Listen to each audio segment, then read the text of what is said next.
Assalamualaikum warahmatullahi wabarakatuh. Sahabat-sahabat yang dirahmati Allah, selamat datang kembali di channel Kak Nonin. Hari ini kami hadirkan sebuah kisah nyata yang begitu menyentuh hati. Kisah tentang kesombongan, kezaliman, dan balasan dari Allah yang datang tanpa bisa ditebak. Sebelum kita mulai, mari kita bersalawat kepada Nabi Muhammad SAW. Semoga salawat kita kelak menjadi saksi di hadapan Allah dan membuka jalan menuju syafaat Rasulullah. Di sebuah kampung yang tampak sederhana namun religius, tinggallah seorang tokoh agama bernama Haji Yusron. Setiap hari, beliau tampil rapi, memakai baju koko putih, bersorban, dan membawa tasbih kemanapun ia pergi. Suaranya lantang, ceramahnya mengalir tegas, dan ia selalu berada di saf terdepan saat salat berjamaah. Banyak orang memandangnya sebagai sosok yang dekat dengan Allah, sebagai pemimpin yang patut dihormati. Namun sayangnya, tak semua yang tampak indah di luar mencerminkan kebaikan di dalam. Di balik harismanya, tersembunyi hati yang congkak. Ia merasa lebih tinggi dari mereka yang miskin dan papa. Ia memandang rendah anak-anak yatim, menganggap tempat ibadah sebagai miliknya pribadi. Ia merasa berhak menentukan siapa yang layak dan tidak layak memasuki rumah Allah. Sampai suatu hari, Allah menunjukkan kuasanya. Langit mendung menggantung di atas desa. Hujan turun begitu deras, menimbulkan suara gemuruh yang menghantam atap dan dedaunan. Di tengah hujan yang membekukan, berjalanlah seorang anak kecil bernama Ilham. Tubuhnya basah kuyup, pakaiannya lusuh, dan matanya menyimpan letih yang dalam. Ia seorang anak yatim, tak punya rumah, tak punya orang tua. Hari itu, ia hanya ingin berteduh. Maka ia masuk ke musala kecil di pinggir jalan kampung itu. Dengan langkah perlahan, ia masuk, duduk diam di sudut ruangan. Ia tak berniat mengganggu. Ia hanya ingin beristirahat sejenak, menghangatkan tubuh, dan menunggu hujan reda. Namun, yang ia dapat bukanlah kehangatan. Dari kejauhan, Haji Yusron melihatnya.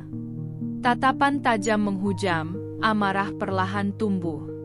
Ia melihat jejak kaki Ilham di lantai musala yang lembab, dan melihat pakaian bocah itu yang basah dan kotor. Baginya, anak itu mencemari rumah suci. Dengan langkah tergesa dan penuh kemarahan, Haji Yusron mendekati Ilham. Tanpa banyak bicara, ia membentaknya, "Apa yang kau lakukan di sini? Ini bukan tempatmu." Ilham gemetar, suaranya lirih. "Saya hanya ingin berteduh, Pak Haji, di luar hujan." Tapi perkataan itu tak menggerakkan hati sang imam. Ia mengambil ember besar berisi air kotor, air bekas pel lantai musala, lalu menyiramkannya ke tubuh Ilham. Air yang dingin, berbau busuk, dan penuh debu itu membasahi seluruh tubuh mungilnya. Ilham tersentak, matanya membelalak, dan tubuhnya menggigil hebat. Ia tak menangis. Ia hanya diam, menahan rasa sakit dan malu.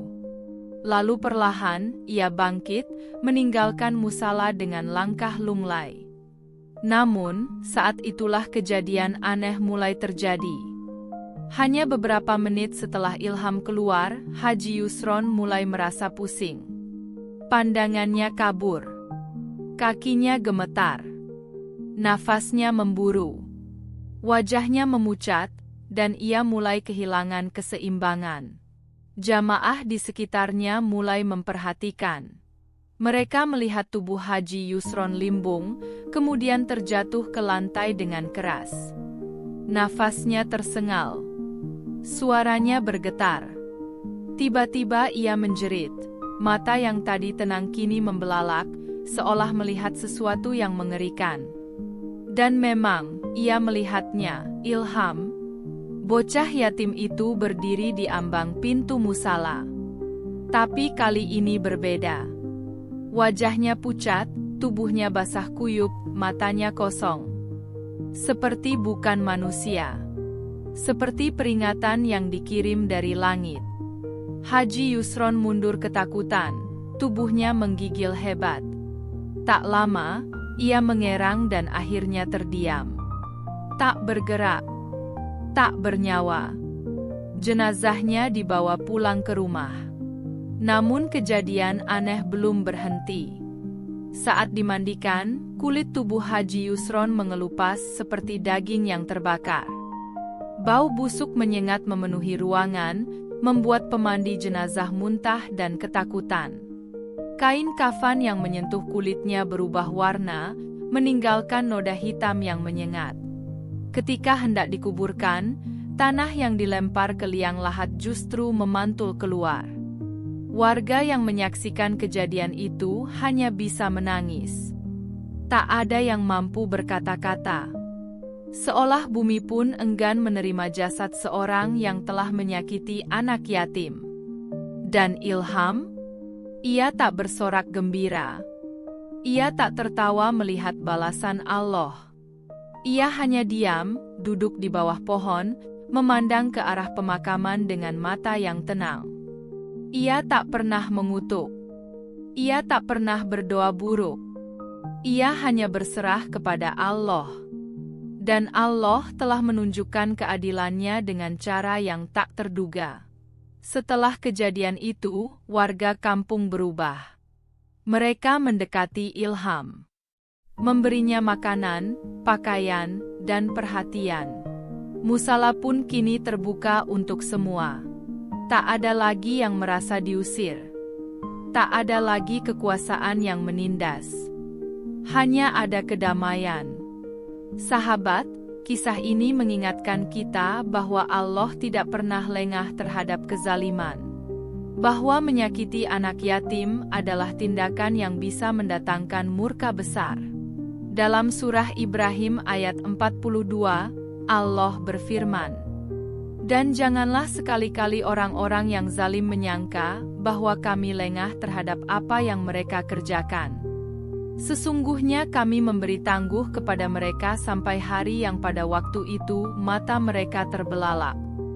Semoga kisah ini menjadi pengingat bagi kita semua, bahwa kekuasaan di bumi hanyalah sementara. Tapi kasih sayang dan keadilan Allah tak pernah padam. Maka jangan sakiti yang lemah. Jangan zalimi yang tak berdaya. Karena doa mereka bisa menembus langit, dan balasannya bisa datang kapan saja. Kisah ini mengajarkan kita bahwa penampilan luar dan status keagamaan seseorang tidak selalu mencerminkan kebersihan hatinya. Haji Yusron, meski dihormati sebagai tokoh agama, ternyata menyimpan sifat sombong dan memperlakukan anak yatim dengan zalim. Keangkuhannya membuatnya lupa bahwa rumah Allah adalah tempat suci bagi semua orang, bukan hanya bagi mereka yang berpakaian bersih atau tampak layak secara sosial. Ilham, seorang anak yatim yang tidak berdaya, menjadi korban dari kesombongan tersebut. Ia hanya ingin berteduh dan beribadah, namun justru diusir dan dipermalukan. Namun, ia tidak membalas keburukan itu dengan keburukan. Ia memilih diam, bersabar, dan menyerahkan semua kepada kehendak Allah. Balasan atas perbuatan Haji Yusron datang dengan cara yang menggetarkan hati. Azab yang menimpanya bukan hanya menjadi pelajaran bagi dirinya, tetapi juga menggugah kesadaran seluruh kampung. Kejadian demi kejadian yang ganjil dan menyeramkan menjadi bukti bahwa doa anak yatim, air mata yang keluar dari ketulusan hati, dan ketidakadilan yang dibiarkan, semua didengar oleh langit. Kisah ini mengingatkan kita bahwa menyakiti orang yang lemah, terlebih anak yatim, bukanlah hal sepele. Allah tidak tidur. Ia Maha melihat, Maha mengetahui, dan Maha membalas.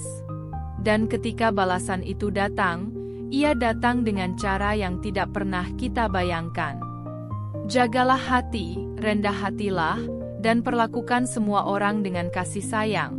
karena mungkin saja, dari doa seorang anak yatim yang tersakiti, nasib seseorang bisa berubah selamanya. Cerita ini adalah fiksi yang diangkat sebagai kisah moral dan inspirasi. Segala kemiripan nama, tempat, atau peristiwa hanyalah kebetulan semata.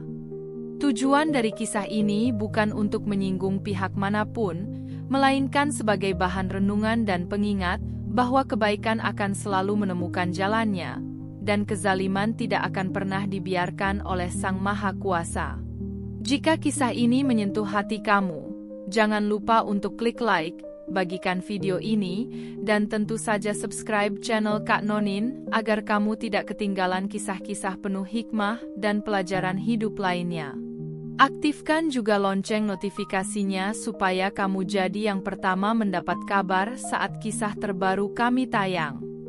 Terima kasih sudah menyaksikan hingga akhir. Semoga kita semua dijauhkan dari sifat sombong, diberikan hati yang lembut terhadap sesama, dan selalu menjadi pribadi yang mencintai kebaikan. Wassalamualaikum warahmatullahi wabarakatuh. Sampai jumpa di kisah selanjutnya.